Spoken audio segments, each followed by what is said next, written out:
పీఠాధిపతులు ఒక ప్రాంతంలో అన్ని నెలల పాటు ఉండి వాళ్ళ యొక్క జరిగినప్పుడు వాళ్ళ యొక్క పాదధూళి, అలాగే వాళ్ళు చేసిన పూజలు, వాళ్ళు చేసిన ఉపాసనలు, అర్చనలు, దీనివల్ల ఆ ప్రాంతానికి కూడా సుభిక్షమవుతుంది కదా. అందులో అనుమానం లేదండి. ఆయన వచ్చి వెళ్ళిన తర్వాత అసలు ఆ ఉన్ననాళ్ళు ఎంత శాంతి, ఎంత సామరస్యం, ఎంత సంతోషం. వచ్చేవాళ్ళు, వెళ్ళేవాళ్ళు, దర్శనం చేసుకుని పొంగిపోయేవాళ్ళు. ఎవరి ముఖం వంక చూసినా ఏదో తృప్తి, ఏదో శాంతి, ఇంకా అంతకు మించిన ఐశ్వర్యం ఏముంది. మనం చూసే చాలనుకుంటారు కదా. ఆ సంతోషం, ఆ తృప్తి చిన్న చిన్న పిల్లలతో కూడా వచ్చి చూసి ఆనందపడి వెళుతూ ఉండేవారు. చంద్రశేఖరేంద్ర సరస్వతి స్వామిని మీరు ఎప్పుడైనా దర్శనం చేసుకున్నారు? ఇది కొంచెం కష్టమైన ప్రశ్న అండి. ఎందుకంటే నేను చూడలేదు అని చెప్పాను అనుకోండి, అది సత్యం. కానీ నేను చూడలేదు అని చెప్పాను అనుకోండి, అదేం విచిత్రమో నా అంతరాత్మ ఒప్పుకోదు. నువ్వు చూడలేదు, నిజం చెప్పు అంటుంది.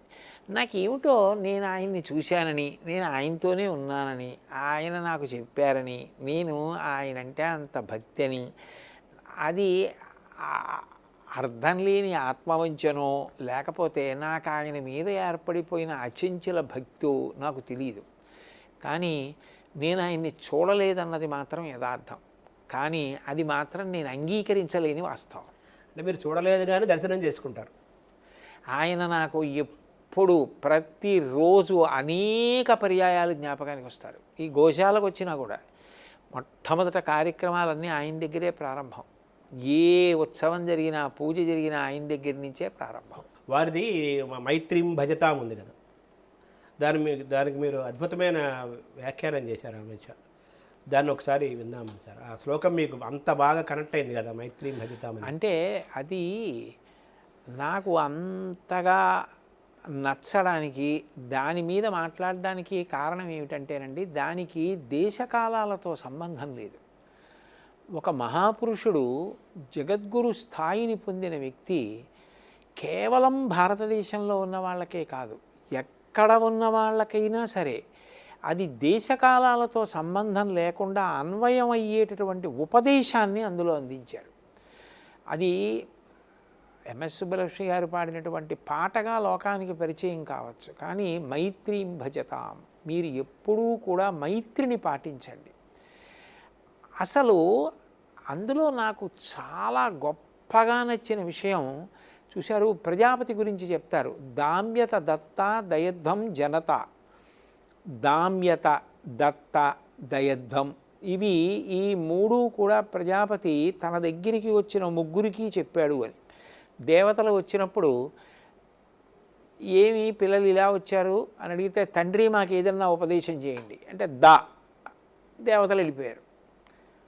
ఆ తర్వాత మనుష్యులు వచ్చారు, మాకు ఏదైనా తండ్రి ఉపదేశం చేయండి మాకు అర్థమైందని వాళ్ళు వెళ్ళిపోయారు. రాక్షసులు వచ్చారు, ఉపదేశం చేయండి వాళ్ళు వెళ్ళిపోయారు. ముగ్గురికి దాయే ఏమిటి ఉపదేశం అంటే, వాళ్ళు త్రిదశులు, ఎప్పుడూ 30 ఏళ్ల వయసులో ఉంటారు కాబట్టి దేవతలు భోగాన్ని అనుభవిస్తూ ఉంటారు. మీ అంత మీరుగా ఇంద్రియ నిగ్రహాన్ని అలవాటు చేసుకోండి. దామ్యత, మనుష్యులకి లోభగుణం ఎక్కువ, అందుకని ఇచ్చిందేదో అదే మీకు వచ్చే జన్మలో పెట్టుబడి మిమ్మల్ని కాపాడుతుంది. కాబట్టి లోపల జీవుణ్ణి ఉద్ధరించుకోవడం కూడా నేర్చుకుని దానం చేయండి. అట్లాగే రాక్షసుల విషయంలో ఎప్పుడు క్రౌర్యంతో ఆలోచించకండి, మీరు దయ నేర్చుకోండి.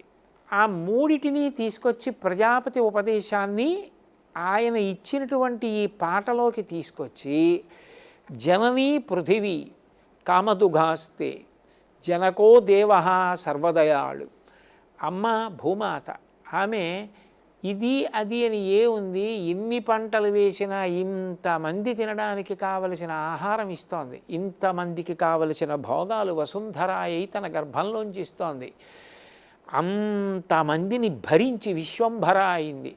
అంత గొప్ప తల్లి, ఆ తల్లి నుంచి మనం నేర్చుకోవాలి. ఇప్పుడు ఆ తల్లికి మనందరం బిడ్డలం, ఎక్కడున్నా ఆ భూమి మీదే ఉన్నాం, ఆ భూమిలోంచి వచ్చే అన్నమే తింటున్నాం, ఆ భూమిలోకే వెళ్ళిపోతున్నాం.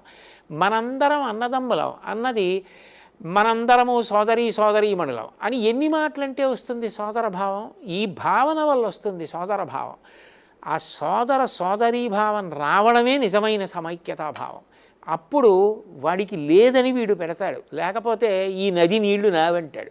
నది నీళ్లు నీవేమిటి, నది నీళ్లు నావేమిటి, నది నీళ్లు నీవేమిటి, నది నీళ్లు అందరివి అని ఎవరికి ఎంత అవసరమో అంత అవసరం గురించి మాట్లాడుకుని పంచుకోవడం గొప్ప. ఆ జాతీయ సమైక్యతా భావానికి కారణం ఎక్కడొస్తుంది? అందరం ఒక తల్లిదండ్రుల బిడ్డలం అన్న భావన దగ్గర. నా దగ్గర ఉంటే నా తమ్ముడికి లేకపోతే నేను ఎవరికి చెప్పి పెడతాను? ఎవరికి చెప్పక్కర్లా.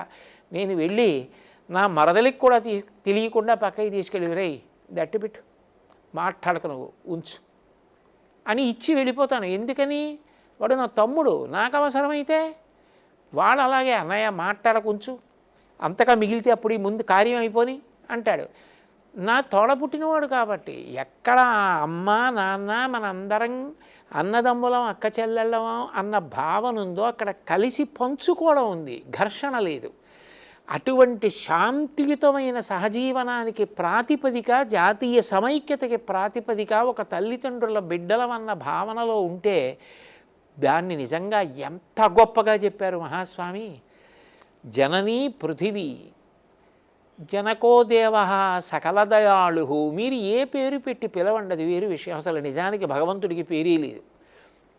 అటువంటి భగవంతుడిని మీరు ఏ పేరు పెట్టి పిలిచినా ఒక గుణం మాత్రం ఎవరైనా చెప్పవలసిందే, ఆయన దయాశాలి. అయినప్పుడు మనం దెబ్బలాడుకోవడం ఏమిటి? అప్పుడు ఆ అమ్మ ఎంత బాధపడుతుంది, ఆ నాన్నగారు ఎంత బాధపడతారు? నిజంగా జాతీయ సమైక్యతా భావాన్ని నూరిపోయడానికి ఇంత బాగా చెప్పిన జగద్గురువు ఆయన సందేశం నెత్తి మీద పెట్టుకోకపోతే ఎలా? ఇది ప్రపంచ గీత. ఇది అది పైగా ఎంఎస్ సుబ్బలక్ష్మి గారు పాడేసి ఐక్యరాజ్య సమితిలోంచి లేచి వెళ్ళిపోతూ తమ సంగీత పరికరాలన్నీ సర్దుకొని సంచుల్లో పెట్టుకొని వెళ్ళి దిగిపోయి కార్లు ఎక్కుతున్నా కూడా కరతాళ ధ్వనులు వినపడుతూనే ఉన్నాయి దాని అనువాదం వింటూ ఐక్యరాజ్య సమితిలో. ఇప్పుడు 66లో జరిగింది అది. అంతగా అందరి చేత అంగీకరింపబడినటువంటి గీతం బహుశా నాకు తెలిసి, నేను ఎవ్వరినీ చిన్నబుచ్చట్ల, అందరినీ ఉద్దేశించి అంత గొప్ప విషయాన్ని చెప్పిన ఖ్యాతి చంద్రశేఖరేంద్ర సరస్వతి మహాస్వామి వారిదే.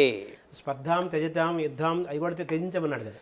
అన్నీ దానికి అనుషంగికం. ఇంకా అన్నీ చెప్పుకుంటూ వచ్చాడు. అయినప్పుడు దాని గురించి మాట్లాడకపోతే ఎలా అనిపించి అది మాట్లాడి నేను తరించాలనిపించి అది మాట్లాడానండి. అది ప్రపంచ జాతి గీతం అని చెప్పుకోవచ్చు. కేవలం ఒక జాతి ఖచ్చితంగా మేము ఇప్పటికీ సత్సంగ సమావేశాలు జరిగితే దాంతోటే పూర్తి చేస్తాం, ఆ గీతంతో పూర్తి చేస్తామండి. శ్రీనాథుడు మరి మిమ్మల్ని ఆవేశించలేదా?